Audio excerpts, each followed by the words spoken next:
नमस्कार दोस्तों। आज से हम स्टार डेल्टा स्टार्टर की फॉल्ट कौन कौन से होते हैं स्टार डेल्टा स्टार्टर में उसकी वीडियो बनाने जा रहे हैं। आशा करता हूं आप इन सभी वीडियो को जरूर देखेंगे बारी बारी से। आज का मुख्य वीडियो में टॉपिक रहेगा दोस्तों कि जो हमेशा आप देखते हैं जब भी हम स्टार्टर ऑन करते हैं तो स्टार कॉन्टेक्टर दोस्तों ऑन होता है और मेन कॉन्टेक्टर दोस्तों ऑन नहीं होता है। इस तरह का फॉल्ट अधिकतर हम देखते हैं स्टार्टर में। तो दोस्तों ये किस कारण से होता है और किन फॉल्ट के कारण से होता है, ये सब इसी वीडियो में हम जानेंगे। देखिए, ये स्टार कॉन्ट्रैक्टर है और ये मेन कॉन्ट्रैक्टर है। ये 3 बटन वाला और स्टार्टर है।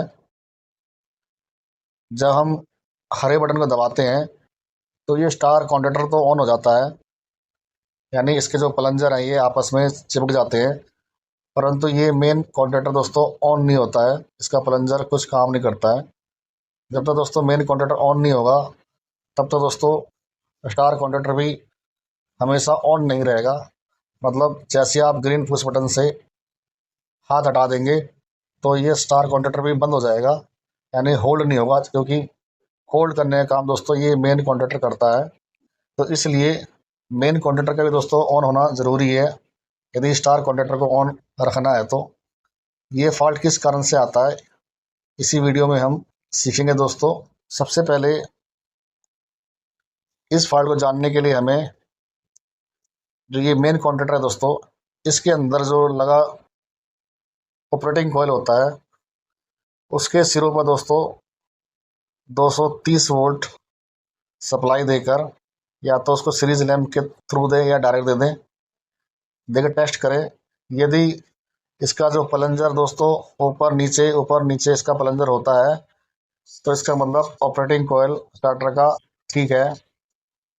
यदि प्लंजर स्टार्टर में ऊपर नीचे नहीं होते दोस्तों तो इसका ऑपरेटिंग कॉइल ख़राब है। तो इसका ऑपरेटिंग कॉइल आप चेंज कर दें, नया लगा दें, स्टार्टर आपका ओके हो जाएगा।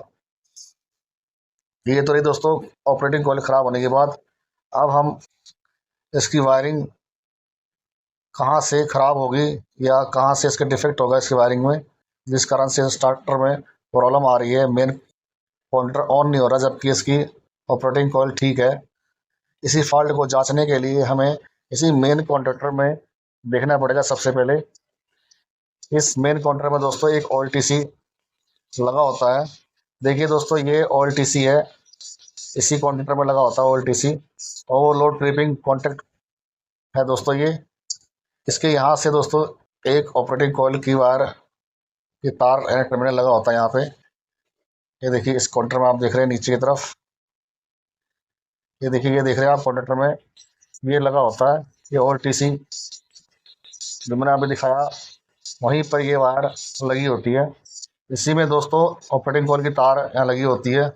तो इसमें अगर ख़राब हो गया दोस्तों OLTC, अगर ये OLTC दोस्तों अगर ख़राब हो गया तब भी दोस्तों ऑपरेटिंग कॉइल में सप्लाई नहीं पहुंचती। उसके लिए क्या करें, सबसे पहले एक वायर यहाँ पे जोड़े दोस्तों सीरीज की, और एक बार दोस्तों यहाँ पे जोड़ के दोस्तों सीरीज बल्ब की सहायता से दोस्तों इसको टेस्ट करें। इस तरह से 220 वोल्ट सप्लाई देकर सीरीज लैंप की सहायता से अगर यहाँ से और यहाँ तक दोस्तों अगर सप्लाई पहुँचती है तो ये बल्ब जलेगा। इसका मतलब ये अपना OLTC ठीक है। OLTC किस तरह से ख़राब होती है ये जानते हैं दोस्तों। देखिए दोस्तों, OLTC में जब ये स्प्रिंग आप देख रहे हैं लगा हुआ है, स्प्रिंग लगा हुआ है, अगर ये लूज़ हो गया या ये यहाँ से दोस्तों ये टूट गया स्प्रिंग, तो इसका जो ये कॉन्टैक्ट पॉइंट देख रहे हैं आप, ये यहाँ गैप बन जाएगा, जिससे दोस्तों ये सप्लाई यहाँ से यहाँ पास नहीं होगी। उसके बाद इसमें कार्बन आने के कारण भी सप्लाई पास नहीं होती। जैसे ये दोनों, ये वाली पत्ती है और ये नीचे वाली है दोस्तों, इसके इनके बीच में ये उसका पॉइंट है। अगर इसमें कार्बन आ गया इस पॉइंट में तो तब भी दोस्तों सप्लाई जो है पास नहीं होगी। तो इसलिए यहाँ जो कार्बन अगर आता है तो उसे भी आप चेक कर लें। उसके बाद यहाँ पर दोस्तों एक वायर लगाई जाती है और ये नीचे स्टार्टर के जो है कॉन्टैक्टर के NO पॉइंट में वायर लगाई जाती है। अगर इनके पेच आपस में लूज़ होंगे तब भी दोस्तों यहाँ पे सप्लाई नहीं जाएगी। इसको टेस्ट कर लें। अगर ये दोस्तों ये सब टेस्ट में पास हैं। तो आइए अब अगला क्या हमें टेस्ट करना है वह जान लें। अगला दोस्तों हम स्टार कॉन्ट्रैक्टर की तरफ जाएंगे, क्योंकि अब फॉल्ट हमें स्टार कॉन्ट्रैक्टर में ही मिलेगा हमें देखने को। ये देखिए दोस्तों, ये स्टार कॉन्ट्रैक्टर का NONC पॉइंट है। NC पॉइंट का पेज है दोस्तों, पेज स्क्रू जहाँ वायर लगाई जाती है। और ये भी दोस्तों NC पॉइंट का स्क्रू है जहाँ पर वायर लगाई जाती है। नीचे ये पॉइंट देख रहे हैं, यहाँ पे स्क्रू लगा हुआ है, ये NO का स्क्रू है, NO पॉइंट का स्टार्टर का। और इसके ये नीचे भी स्क्रू लगा दोस्तों, ये NO पॉइंट का पॉइंट है स्टार्टर में। उसके बाद ये जो आप पत्ती देख रहे हैं ये वाली, ये NC पॉइंट की पत्तियां होती हैं ये वाली, इसे फिक्स कॉन्टैक्ट कहते हैं। ये इन्हीं के साथ जुड़ी होती है। जो NC आप देख रहे हैं स्क्रू के साथ, इनके साथ ही जुड़ी होती है ये। उसके बाद NO पॉइंट में दोस्तों ये जो नीचे आप देख रहे हैं ये वाली पत्ती, ये भी फिक्स कॉन्टैक्ट होती है। ये भी इस नीचे जो NO दिख रहा है स्क्रू वाला, इसके साथ ही जुड़ी होती है ये वाली। साथ ही इसमें दो आपको पतली पतली पत्तियां नजर आएंगी। देखिए एक ये वाली नजर आएगी पतली, ये NC पत्ती होती है दोस्तों। और नीचे एक ये वाली पतली पत्ती नजर आएगी, ये NO पत्ती होती है। जब दोस्तों स्टार्टर चलता है तो ये NO जो पत्ती है दोस्तों, ये नीचे वाली जो ये फिक्स पत्ती है दोस्तों NO की, इसके साथ टच होती है। तब ये दोस्तों सप्लाई को एक जगह से दूसरी जगह पास करती है। अगर इसी NO पॉइंट में दोस्तों, NO पॉइंट में दोस्तों यहाँ पे कार्बन आ जाए तो ये सप्लाई को एक पॉइंट से दूसरे पॉइंट में सप्लाई पास नहीं हो पाएगी और ऑपरेटिंग कॉइल तक सप्लाई नहीं जाएगी, मेन ऑपरेटिंग कॉइल तक। तो इसलिए इस NO पॉइंट के कार्बन को साफ करना बहुत ज़रूरी होता है। इसमें कार्बन कैसे बनता है दोस्तों, इसके अंदर जब तेल पुराना हो जाता है, जब स्टार्टर का तेल चलते चलते पुराना हो जाता है, तो ये ठंडा होने के बाद इसमें पतली पतली परत धीरे धीरे जमने शुरू हो जाती है और पपड़ी सी इसमें जम जाती है।